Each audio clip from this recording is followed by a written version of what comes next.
हमारे यशस्वी ओजस्वी पूर्व सांसद, पूर्व में भारतीय जनता पार्टी उत्तराखंड के प्रदेश उपाध्यक्ष रहे, प्रदेश महामंत्री रहे, विभिन्न दायित्वों का निर्वहन कर चुके, वर्तमान में जो हमारा चुनाव है उस प्रबंधन समिति के सह संयोजक और नारायण दत्त तिवारी जैसी शख्सियत को हराने का 1991 में जिन्होंने काम किया था, आदरणीय बलराज पासी से मेरा निवेदन है कि वो आए और मंच पर अपना स्थान ग्रहण करें।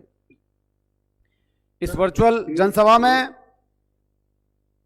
हमारे लोकप्रिय प्रत्याशी श्री दीवान सिंह बिष्ट जी, प्रभारी विधानसभा के डॉक्टर गिरीश तिवारी जी, सम्मानित जिला अध्यक्ष प्रदीप बिष्ट जी, मंडलों के हमारे सम्मानित अध्यक्ष रामनगर ग्रामीण श्री वीरेंद्र रावत जी, नगर श्रीमती भावना भट्ट जी और मालधन चौड़ से श्री कमल किशोर जी, सभी सम्मानित मंडल अध्यक्ष, देवतुल्य कार्यकर्ता जितने भी हमारे रामनगर से जुड़े हुए हैं, मैं आप सबका हार्दिक स्वागत करता हूं, अभिनंदन करता हूं।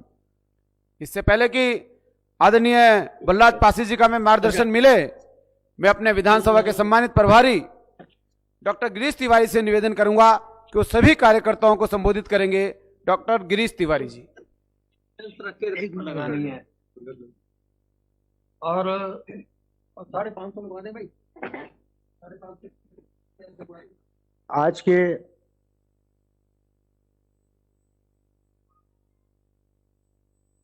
वर्चुअल मीटिंग में हमारे सम्मानित पूर्व में रहे, बहुत ज्यादा उत्सुक भी रहता हूं और इस नगर के हमारी अध्यक्ष भावना भट्ट जी और हमारे नगर मंडल और ग्रामीण मंडल के अध्यक्ष वीरेंद्र जी और मालधन चौड़ के अध्यक्ष हमारे किशोर जी और हमारे इस विधानसभा के प्रत्याशी दीवान सिंह जी का इस कार्यक्रम में, इस सभा में आप सबका अभिनंदन और स्वागत करता हूं। आइयो, आज इस विधानसभा में, अब उत्तराखंड में तमाम सब जगह चुनावी मेला चल रहा है और सभी लोगों से मेरा अनुरोध है और स्वागत भी है कि अपनी विधानसभा रामनगर में सब लोग दिल से लगे और अपना इस कार्यक्रम, इस मेला को सफल बनाएं। इतना कह करके मैं अपनी वाणी के विराम दूंगा। बहुत बहुत धन्यवाद आदरणीय प्रभारी जी। निश्चित तौर पर आपके प्रभार में और हमारे जितने भी कार्यकर्ता रामनगर में जुटे हुए हैं, हम पूर्व की भांति, पूर्व से भी ज्यादा मतों से रामनगर विधानसभा को जीतेंगे, ऐसा मुझे पूर्ण विश्वास है। अब जिनका मार्गदर्शन हमें मिलना है और जिन्हें सुनने के लिए हम सब वर्चुअल माध्यम से लगातार जुड़े हुए हैं और कार्यकर्ता जुड़ भी रहे हैं, ऐसे आदरणीय पूर्व सांसद बलराज पासी से मेरा निवेदन है कि वो आए और हम सब रामनगर के कार्यकर्ताओं का मार्गदर्शन करें। आदरणीय बलराज पासी जी।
भी नैनीताल क्षेत्र में आती थी और उस समय दीवान सिंह जी से अनेक समयों पर अच्छा जो है वार्तालाप होता था। पूरी विधानसभा का उनको अच्छी तरीके से ज्ञान है। उपस्थित सभी रामनगर क्षेत्र के कार्यकर्ता बंधुओं और बहनों, भारतीय जनता पार्टी ने अपने लंबे संघर्ष के बाद आज इस स्थिति को प्राप्त किया है कि केंद्र में नरेंद्र मोदी जी की सरकार है और प्रदेश में पुष्कर सिंह धामी जी की सरकार है। हम सब कार्यकर्ताओं ने एक लंबा संघर्ष किया। 3-4 पीढ़ियों के संघर्ष के बाद भारतीय जनता पार्टी एक राष्ट्रीय दल के रूप में उभर कर आई है। भारतीय जनता पार्टी का निर्माण कोई इसलिए नहीं हुआ कि कुछ लोगों को सांसद या विधायक बनाना है, या व्यक्तिगत रूप से कोई किसी की पार्टी थी और किसी की महत्वाकांक्षा को पूरा करने के लिए लोग जो उसमें लग जाते हैं। ये ऐसी स्थिति भारतीय जनता पार्टी की नहीं थी। भारतीय जनता पार्टी के इतिहास से आप लोग वाकिफ हैं। जनसंघ के रूप में डॉक्टर श्यामा प्रसाद मुखर्जी ने इसकी स्थापना की और जम्मू कश्मीर के लिए उन्होंने अपना बलिदान दिया। भारतीय जनता पार्टी ने एक लंबा सफर तय किया।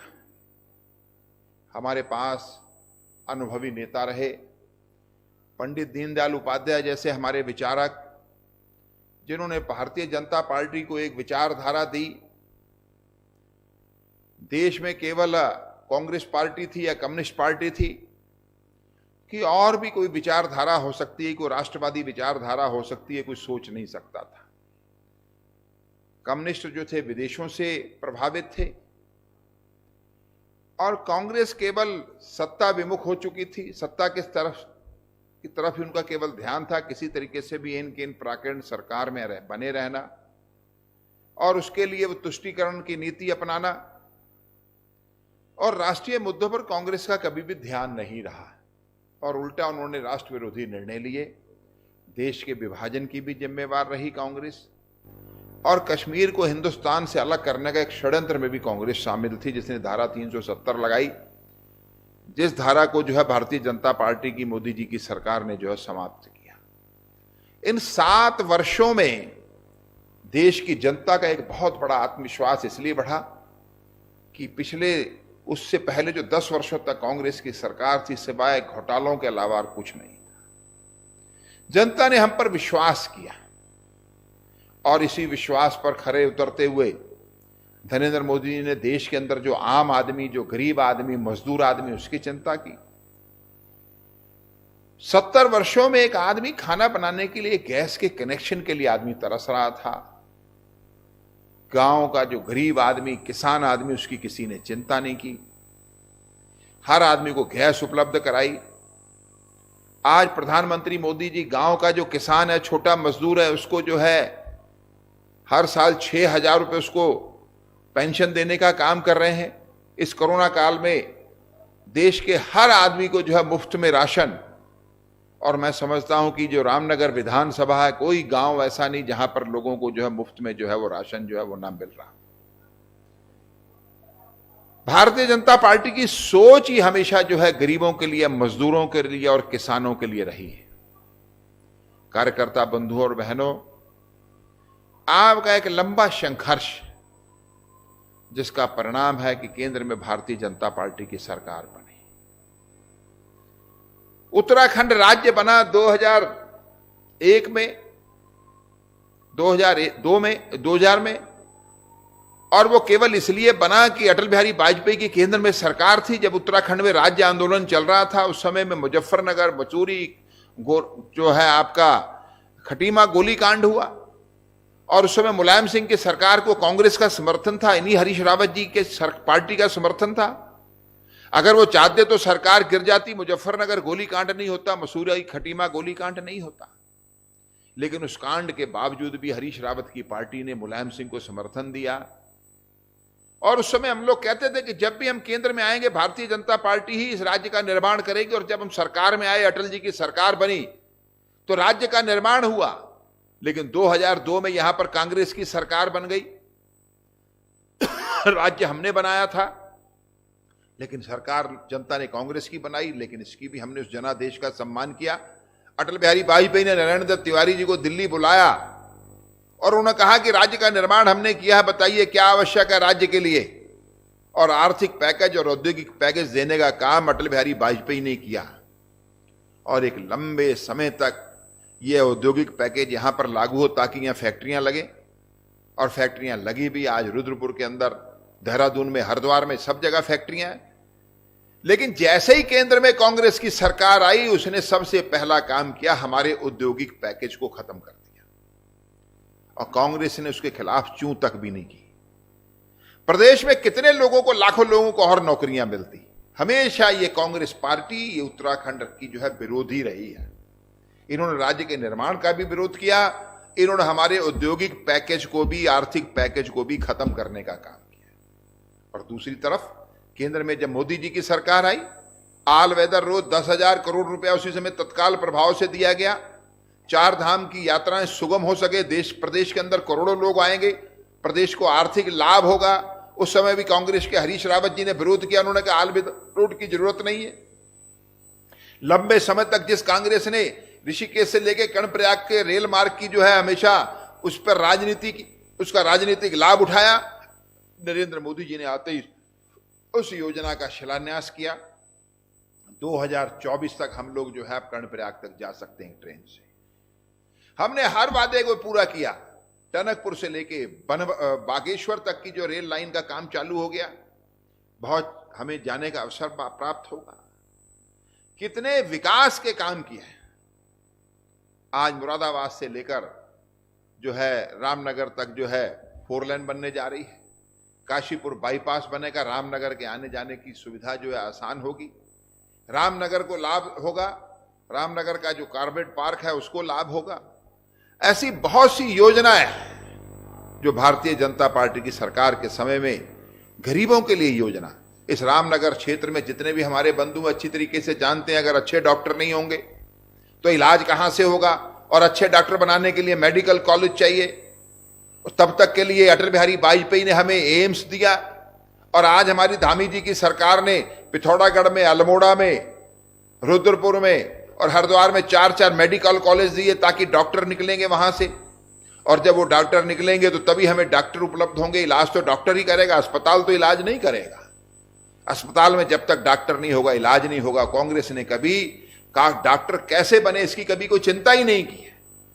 लेकिन तब तक के लिए व्यवस्था जो नरेंद्र मोदी जी ने हमें आयुष्मान दिया, उस आयुष्मान का लाभ उठाकर प्रदेश की हमारी सरकार ने अटल आयुष्मान में उस प्रदेश के हर नागरिक को उसके साथ संबद्ध किया ताकि उसका इलाज मुफ्त में हो सके। आज 4.5 लाख से ज्यादा लोगों का मुफ्त में इलाज, 5 लाख रुपए तक उसका जो मुफ्त में इलाज हुआ। लगभग सरकार ने 595 करोड़ रुपए अब तक उसमें, जो 600 करोड़ रुपए के आसपास उसमें खर्च कर दिया है।